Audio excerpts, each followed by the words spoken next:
تنقید کرنے والی نوپور شرما، کم سے کم وہ اپنی بھگوت گیتا کا مطالعہ ہی کر لیتی کہ رام جی نے جب سیتا جی کے ساتھ شادی کی تھی تو ان کی عمر محض 6 برس تھی۔ گوتم بدھ کی تعلیمات میں ماں یتریاہ کے نام سے آپ کا ذکر بلند کیا گیا، اور ہندو کتب بھگوت پران میں نبی کریم صلی اللہ علیہ وسلم کی تعریف، آپ کی تعظیم اور آپ کا ذکر کلکی اوتار کے نام سے بلند کیا گیا۔ کہ نبی کریم صلی اللہ علیہ وسلم کی شان اقدس میں گستاخی کسی صورت ہم برداشت نہیں کریں۔ کہ دنیا اس وقت ہمیں جو ہے وہ فریڈم آف سپیچ کا درس دے رہی ہے، your tolerance and your freedom of speech is my foot وَرَفَعْنَا لَكَ ذِكْرَكَ۔ اللہ سبحانہ و تعالیٰ کا ارشاد گرامی ہے قرآن مجید میں کہ اے نبی، ہم نے آپ کا ذکر بلند کر دیا ہے۔ امام قتادہ رحمۃ اللہ علیہ اس کی تشریح کرتے ہوئے ارشاد فرماتے ہیں کہ اس سے مراد یہ ہے کہ دنیا میں جب جہاں کہیں بھی ذکر خدا کیا جائے گا تو اس کے ساتھ ذکر مصطفیٰ بھی کیا جائے گا۔ اور ہم دیکھتے ہیں کہ پوری دنیا میں ایک ٹائم سائیکل ہے، اور کسی نہ کسی ملک میں، کسی نہ کسی شہر میں، کسی نہ کسی علاقے میں اذان ہوتی ہی رہتی ہے۔ اور ہم دیکھتے ہیں کہ جہاں پر مؤذن ہواؤں اور فضاؤں میں نعرہ توحید بلند کرتا ہے، ذکر خدا کرتا ہے، وہاں پر ذکر مصطفیٰ بھی کرتا ہے۔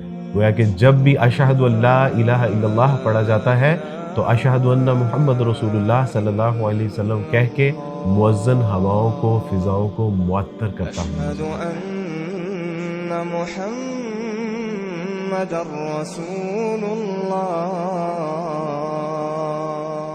اور بلندی ذکر کا ذریعہ محض آپ علیہ الصلوۃ والسلام کے پیروکار، آپ کے جانثار اور آپ کے ماننے والے ہی نہیں، بلکہ تاریخ گواہ ہے کہ آپ علیہ الصلوۃ والسلام کی جان کے دشمن، آپ کے ایمان کے دشمن، آپ کے دین کے دشمن بھی آپ علیہ الصلوۃ والسلام کی تعریف اور آپ کی توصیف کرتے ہوئے نظر آتے ہیں۔ آپ علیہ الصلوۃ والسلام کا ذکر انبیاء علیہ الصلوۃ والسلام نے بھی اپنے لیے سعادت سمجھا۔ یہی وجہ ہے کہ کہیں ابراہیم علیہ الصلوۃ والسلام نبی کریم صلی اللہ علیہ وسلم کی بعثت کی دعا کرتے نظر آتے ہیں، کہیں پہ یعقوب علیہ الصلوۃ والسلام شیلواہ کی پیشن گوئی کرتے ہوئے نظر آتے ہیں، کہ موسیٰ علیہ الصلوۃ والسلام بھی اپنی مثل ایک نبی کی آنے کی بشارت دیتے ہیں اور اس پر ایمان لانے کی ترغیب دے رہے ہیں۔ اور کہیں پر مسیح علیہ الصلوۃ والسلام سچائی کی روح حق، فارکلیت اور وہ نبی کی نوید سناتے نظر آتے ہیں۔ یہی نہیں بلکہ گوتم بدھ کی تعلیمات میں ماں یتریاہ کے نام سے آپ کا ذکر بلند کیا گیا، اور پارسی مذہب کی کتابوں میں آپ کو سوی شنت کے نام سے جانا جاتا ہے۔ اور ہندو کتب بھگوت پران میں نبی کریم صلی اللہ علیہ وسلم کی تعریف، آپ کی تعظیم اور آپ کا ذکر کلکی اوتار کے نام سے بلند کیا گیا۔ حالیہ دنوں میں نبی کریم صلی اللہ علیہ وسلم کی ذات اقدس پر تنقید کرنے والی نوپور شرما، کم سے کم وہ اپنی بھگوت گیتا کا مطالعہ ہی کر لیتی۔ کیا یہ وہی شخصیت نہیں ہے کہ جن کو کلکی اوتار یعنی ایشور کی طرف سے ایک ایسی برگزیدہ ہستی کا اس دنیا میں آنا کہ جو انسانیت کی رشد و ہدایت کا ذریعہ بنے گی، وہ دیکھ لیتی تو وہ نبی کریم صلی اللہ علیہ وسلم کی سواری کا بھی مذاق نہ اڑاتی۔ وہاں پر لکھا ہے کہ کلکی اوتار دیودت کے اوپر جو ہے وہ سفر کرے گا، یعنی ایک ایسی سواری کے اوپر سفر کرے گا جو نہ صرف اڑنے والی ہوگی بلکہ وہ فرشتوں کی طرف سے دی گئی ہوگی۔ آپ اگر ہندو تعلیمات کا مطالعہ ہی کر لیتی تو آپ کو اس بات کا بخوبی اندازہ ہو جاتا کہ رام جی نے جب سیتا جی کے ساتھ شادی کی تھی تو ان کی عمر محض 6 برس تھی۔ آپ شاید نبی کریم صلی اللہ علیہ وسلم کی اڑنے والی سواری کا مذاق نہ اڑاتی۔ اگر آپ ہندو تعلیمات سے واقف ہوتی تو آپ کو پتہ چلتا کہ ہنومان بھی ہواؤں میں، فضاؤں میں اڑا کرتے تھے۔ یہ ظالم ایسی ہستی کے اوپر تنقید کرتے ہیں کہ جس کے بارے میں شاعر کہتا ہے کہ سلام اس پر کہ جس نے بے کسوں کی دستگیری کی، سلام اس پر کہ جس نے بادشاہی میں فقیری کی، سلام اس پر کہ اسرار محبت جس نے سکھلائے، سلام اس پر کہ جس نے زخم کھا کر پھول برسائے، سلام اس پر کہ جس کے گھر میں چاندی تھی نہ سونا تھا، سلام اس پر کہ ٹوٹا بوریا جس کا بچھونا تھا۔ ماضی قریب میں ایک شاعر گزرے ہیں، اختر شرانی۔ اختر شرانی عام شعراء کی طرح شراب و کباب کے عادی تھے، اور ایک دن شراب کے نشے میں دھت اور چند نوجوانوں کے ساتھ بیٹھے جو کہ کیمونسٹ تھے۔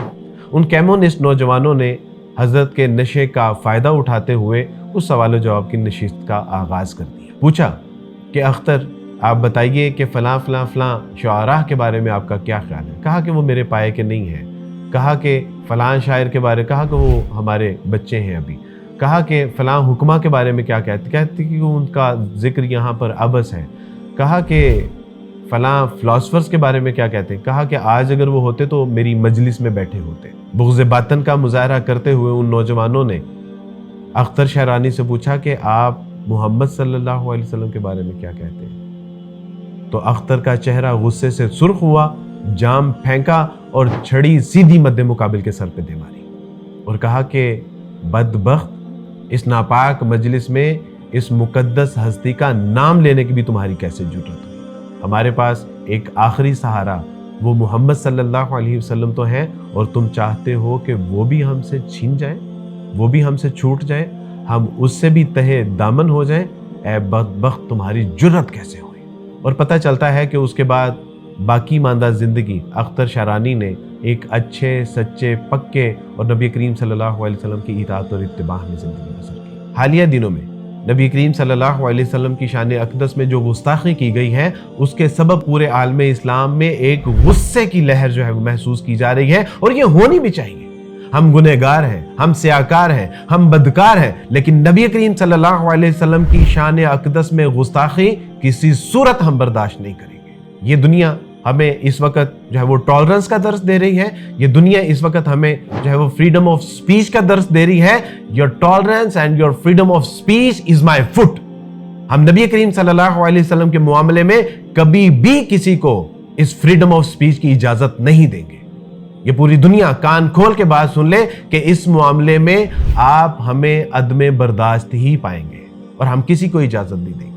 اللہ سبحانہ تعالیٰ سے دعا ہے کہ اللہ سبحانہ تعالیٰ ہمارے قلب و جگر کو نبی کریم صلی اللہ علیہ وسلم کی ایسی محبت سے سرشار فرما دے کہ جو اس کے یہاں مطلوب اور محبوب ہے کہ محمد سے وفا تو نے تو ہم تیرے ہیں، یہ جہاں چیز ہے کیا لوح و قلم تیرے ہیں۔